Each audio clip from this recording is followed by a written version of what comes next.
When we left for Hanoi, Morrison was still breathing, right? Sure. He's the one that gave us the final go-ahead on the mission.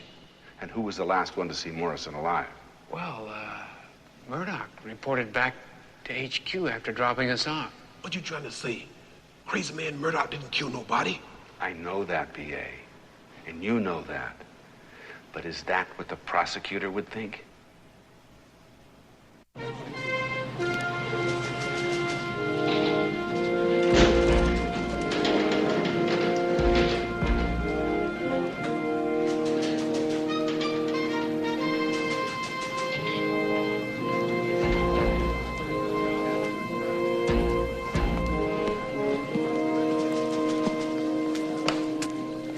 Murdoch, how's it going, huh? As if you didn't know. Listen, I was thinking maybe I could watch some of the trial with you. You know, lend a little support to our boys. I want to talk to you. Come on over here. Hey, yo, I just want to make a little correction on something you said. You see, it's not our boys. It's my boys, not our boys. Okay. What do you want from me, huh? I already told you Stockwell made me do it, didn't I? Oh, that's right, yeah. He was holding up your dear father's pension checks, right? Well, that's a touching fiction, Frankie. Hey, that was for real, Murdoch. Besides, who was it that got the best lawyer around to handle the case, huh? Frankie Santana, that's who. Well, lucky for Frankie Santana that Hannibal believes it.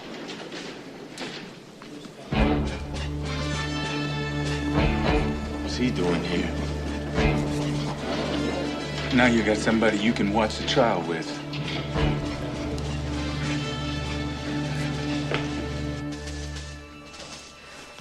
Mr. Curtis, how did you come to know the accused? I met them in Vietnam while serving with the late Colonel Sam Morrison. And how long were you with Colonel Morrison? 2 years, sir, until he was murdered in January of 1971. Objection. The issue of murder is the ultimate legal issue before this court, to be determined by this honorable body, not by the witness. Right. Check it out. My man Benny, all his friends call him Benny. He's gonna make mincemeat out of these bozos. Your Honor, Colonel Morrison's body was exhumed from Arlington National Cemetery last week. I make an offer of proof to this court, and let the record reflect that I now submit the official pathology findings of the Army's Medical Corps Director. Colonel Morrison was murdered, shot twice at close range prior to the enemy shelling. I acknowledge prior receipt of this report, Your Honor, but object to its entry into evidence on the grounds of hearsay. Overruled, Mr. Conway. You may proceed, Major. Just exactly when do we get to the mincemeat part, Frankie? You kidding me? See, he's just letting them get a false sense of security, see? Mr. Curtis, please tell this court exactly what happened on 27 January 1971. Colonel Morrison told me that he had discovered that Smith, Peck, and Baracus had planned on robbing the Bank of Hanoi. The colonel's signature had been forged on orders requesting a helicopter for that mission.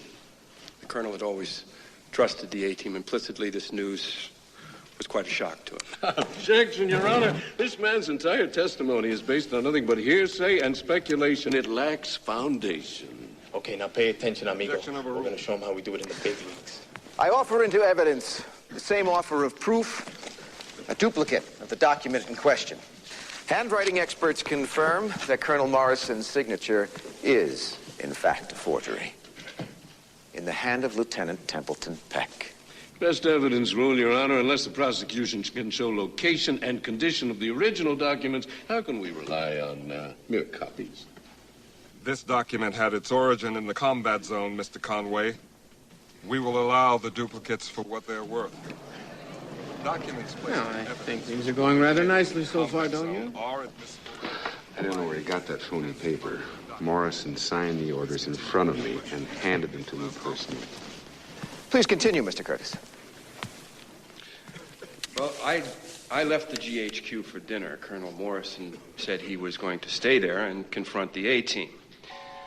When I returned, I heard a very loud argument from the colonel's office. The colonel was saying, just because you're a member of the A-team doesn't mean you can threaten me. Did you recognize the voice of the man with Colonel Morrison? Yes, sir, I did. It was one of the accused, Colonel John Smith. I left immediately to alert the MPs, but that was the exact same time that the shelling began from the enemy. Our Our headquarters took a direct hit. I didn't think anyone could survive that explosion. As I looked through the smoke and the flames, I did see someone run from that building. I swear it was Colonel John Smith. He's lying.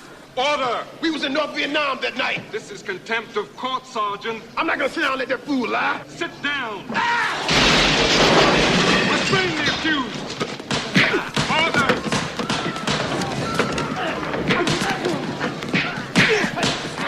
Order!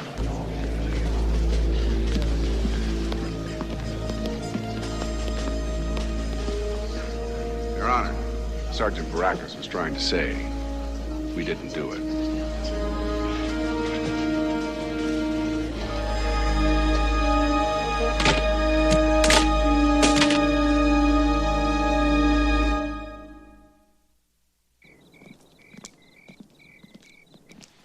Well, how thoughtful. They've sent somebody to tuck us in, guys. Come out, whoever you are. Thank you for coming, Colonel. I was in the neighborhood. You? I'm hearing certain things about your impending trial that concern me a great deal. You're not the only one who's concerned. When we first met to discuss an association with the A-Team, I had no idea I was employing murderers. You weren't. We didn't kill Colonel Morrison. Well, I understand the Army is reviewing candidates for your firing squad. Oh, gee.